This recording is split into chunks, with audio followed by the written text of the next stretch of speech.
తెలంగాణకు కొంగు బంగారమైన సింగరేణి ముఖ్యమంత్రి చొరవతో వెలుగులు నింపుకొని ముందుకు సాగుతోంది. ఉమ్మడి రాష్ట్ర పాలనలో చీకటిలో మగ్గిన కార్మికుల జీవితాలను నేడు కలకల్లాడుతున్నాయి. సిరులవేణి సింగరేణి ఉమ్మడి రాష్ట్రంలో విధ్వంసానికి గురైంది. తెలంగాణ ఉద్యమ నేత, కార్మిక పక్షపాతి మన కేసీఆర్ తీసుకున్న నిర్ణయాలు, ప్రకటించిన వరాలతో ప్రస్తుతం సింగరేణి కార్మికుల జీవితాల్లో వెలుగులు నింపుతున్నాయి. అయితే ఈ చీకటి నుంచి వెలుగుల ప్రస్థానం అంతా ఆషామాషిగా ఏం జరగలేదు.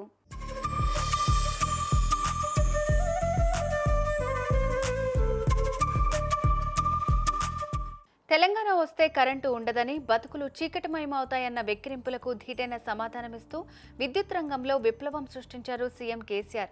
రాష్ట్రం ఏర్పడి అధికారంలోకి వచ్చి 6 నెలలు గడవక ముందే కరెంటు కష్టాలను తీర్చారు. ఇందులో కీలక పాత్ర పోషించిన సంస్థ సింగరేణి సంస్థ. రాష్ట్ర అవసరాలకు 12% విద్యుత్ను సమకూరుస్తున్న ఈ సంస్థ థర్మల్ పద్ధతిలోనే కాక సోలార్ పద్ధతిలోనూ విద్యుత్ను ఉత్పత్తి చేస్తూ తెలంగాణ అభివృద్ధిలో తన వంతు బాధ్యతను సమర్థవంతంగా నిర్వహిస్తోంది. కష్టపడి సాధించుకున్న తెలంగాణ స్వయం పాలనలో సింగరేణి వెలుగులు వెరజిమ్ముతూ ముందుకు సాగుతోంది. ఈ సందర్భంగా కేసీఆర్ చూపుతున్న చొరవ నిజంగా అభినందనీయం.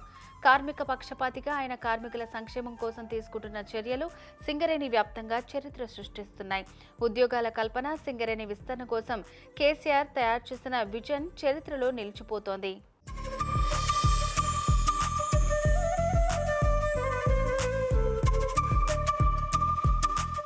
సింగరేణి వ్యాప్తంగా ఉన్న యువతకు అది ఓ కల్పవృక్షంగా నిలుస్తోంది. తెలంగాణ రాష్ట్రం అవతరించిన తర్వాత మన కొలువులు మనకే అనే విధానం ఆచరణలో సాధ్యమవుతోంది. రాష్ట్రంలోనే తొలిసారిగా ఎక్కువ ఉద్యోగ అవకాశాలు కల్పించి నిరుద్యోగులకు తెలంగాణ రాష్ట్ర సాధన తర్వాత తొలి ఉద్యోగ ఫలితాలను అందించి కలలను సాకారం చేసిన ఘనత సింగరేణి సంస్థకే దక్కింది. అందుకే సీఎం కేసీఆర్ సింగరేణి కార్మికుల సమస్యలను తెలిసిన వ్యక్తిగా వారి సమస్యల పరిష్కారం కోసం అనేక పథకాలు ప్రవేశపెట్టారు. దేశంలో ఏ ప్రభుత్వ రంగ సంస్థ కూడా చేపట్టని విధంగా సింగరేణిలో సంక్షేమ పథకాలు అమలవుతున్నాయి. 3.5 కోట్ల రూపాయలతో సింగరేణి కార్మికుల కోసం తెలంగాణ ప్రభుత్వం 5 చోట్ల ఆక్సిజన్ ప్లాంట్లు ఏర్పాటు చేసింది. ఉమ్మడి పాలనలో పక్కన పడేసిన కారుణ్య నియామకాలపై ఫైళ్లు దులిపి 12,553 మందికి ఉద్యోగాలు కల్పించారు. 38,000 క్వార్టర్లకు ఏసీ సౌకర్యం కల్పించారు. సింగరేణి కార్మికులు ఎవరైనా సొంతగా ఇల్లు కట్టుకోవాలని అనుకుంటే వారికి 10 లక్షల రూపాయల వరకు వడ్డీ లేని రుణం అందిస్తున్నారు. ఇప్పటి వరకు 5,200 మందికి 52 కోట్ల రూపాయలను కంపెనీ వడ్డీగా చెల్లించింది. చాలా కాలంగా పెండింగ్లో ఉన్న సింగరేణి కార్మికుల పదవీ విరమణ వయస్సును 61 సంవత్సరాలకు పెంచాలని సీఎం కేసీఆర్ నిర్ణయించారు. అంతేకాదు సింగరేణి కోసం మెడికల్ కాలేజ్ కూడా ఏర్పాటు చేయాలని నిర్ణయించారు.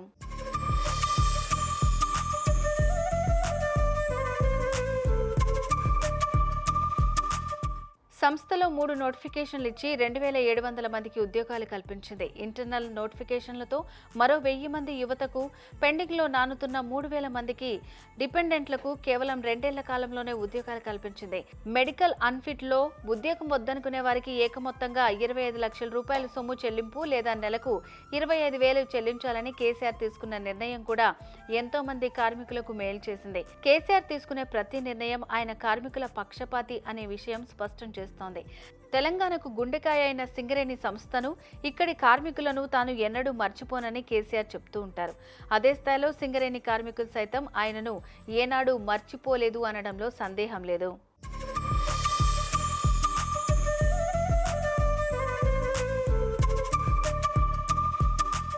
సీఎం కేసీఆర్ అధికారంలోకి రాగానే ఇచ్చిన 24 గంటల విద్యుత్ హామీలో సింగరేణి సంస్థ కీలక పాత్ర పోషిస్తోంది.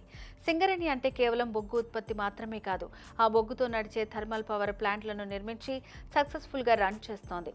2010లోని ఉమ్మడి రాష్ట్రంలో సింగరేణి థర్మల్ పవర్ ప్లాంట్ నిర్మాణానికి పునాదులు పడ్డా నిర్మాణ పనులు మాత్రం ముందుకు కదలలేదు. దీంతో తెలంగాణ రాష్ట్రం ఏర్పడ్డాక సీఎం కేసీఆర్ ఈ పవర్ ప్లాంట్పై దృష్టి పెట్టి పనులు వేగవంతం చేశారు. 2016 సెప్టెంబర్లో 1,200 మెగావాట్ల విద్యుత్ ఉత్పత్తి సామర్థ్యంతో మంచిర్యాల జిల్లా జైపూర్ వద్ద సింగరేణి థర్మల్ పవర్ ప్లాంట్ ప్రారంభమైంది.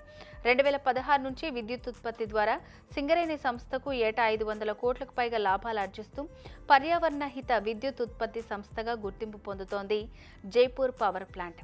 ఇప్పటికే 1,200 మెగావాట్ల విద్యుత్ ఉత్పత్తి కెపాసిటీతో తెలంగాణ రాష్ట్ర విద్యుత్ వినియోగంలో 12% పైగా సమకూరుస్తూ ముఖ్యమంత్రి కేసీఆర్ సూచనతో మరో 800 మెగావాట్ల super critical thermal power plant ఏర్పాటుకు సన్నాహాలు చేస్తుంది.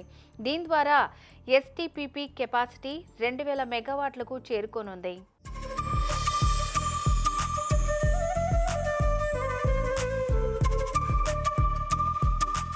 చీకట్లను చీలుస్తూ వెలుగులు పంచే నల్ల బంగారు నేల అయిన సింగరేణి సంస్థ ఏటేటా తన కార్యకలాపాలను విస్తృతం చేసుకుంటూ ఉత్పత్తి, ఉత్పాదకతలో రికార్డులు సృష్టిస్తోంది. తెలంగాణకు మణిహారంగా మారిన సంస్థ ప్రస్తుతం ఎల్లలు దాటి ఇతర రాష్ట్రాలకు విస్తరించింది. రాష్ట్రం ఏర్పడ్డాక సింగరేణి కాలరీస్ కంపెనీ గడిచిన 9 ఏళ్లలో అద్భుతమైన ప్రగతిని సాధించి రాష్ట్రంతో పాటు దేశంలోని ప్రభుత్వ రంగ సంస్థలకు తలమానికంగా నిలిచింది. సింగరేణి కార్మికులకు ప్రభుత్వం బోనస్ ప్రకటిస్తోంది. గతంలో 30% ఇచ్చే బోనస్ ను ఇప్పుడు 32% పెంచారు.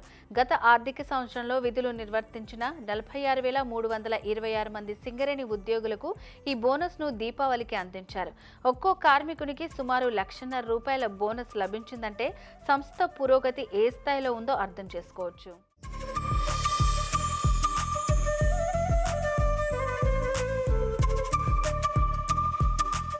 ఉమ్మడి పాలకుల తీరుతో ధ్వంసమైన సింగరేణి బతుకుల్లో కొత్త వెలుగులు నింపుతున్న కేసీఆర్ పైన కార్మికులు నాడు తెలంగాణ ఉద్యమంలో కేసీఆర్ మాటనే బాటగా నడిచారు. తెలంగాణ ఉద్యమంలో కార్మికులు చూపిన పోరాట స్ఫూర్తి అద్భుతం. యావత్ తెలంగాణకే వారు ఆదర్శంగా నిలబడ్డారు. ఢిల్లీ పీఠం సైతం కదిలించే పోరాటాలకు వేదికైంది సింగరేణి. ఈ సందర్భంగా ఉద్యమ నేత కేసీఆర్తో భుజం కలిపి నడిచారు సింగరేణి కార్మికులు. అప్పుడు ఇప్పుడు ఎప్పుడు కేసీఆర్తోనే ఉంటారు.